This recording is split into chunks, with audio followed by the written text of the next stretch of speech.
En Beauce, plusieurs entreprises manufacturières exportent jusqu'à 85 de leurs produits aux États-Unis.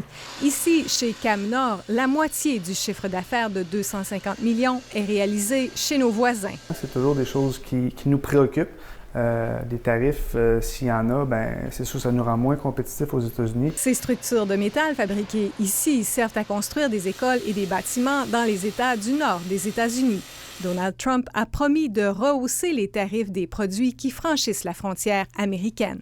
Je pense que ça va être sans précédent et il va falloir se préparer à un choc protectionniste assez brutal. 80 de nos exportations se font avec les États-Unis. C'est notre plus gros marché. Ça va augmenter les coûts pour nos entreprises et on craint pour la compétitivité de celles-ci. Une situation qui inquiète pas juste en Beauce, dans la capitale aussi. Premièrement, c'est une catastrophe. Puis deuxièmement, le problème qu'il va y avoir, on va retourner en arrière quand on a eu le bois d'œuvre puis des choses de ce genre-là. Il y a de l'inquiétude.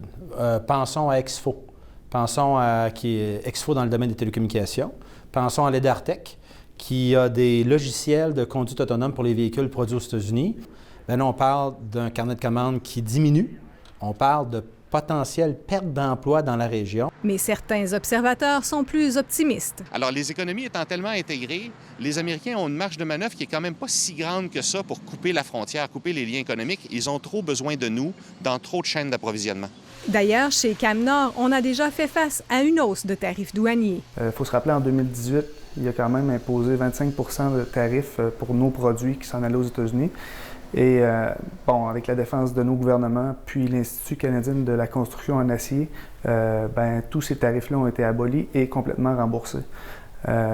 Donc, il y a quelque chose qui me dit qu'aujourd'hui, avant de réimposer des tarifs, il va y avoir quelques barrières. L'entrepreneur Beauceron reste confiant malgré l'incertitude.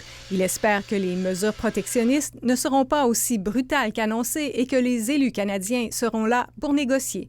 Ici Guylaine Bussière, Radio-Canada, Québec.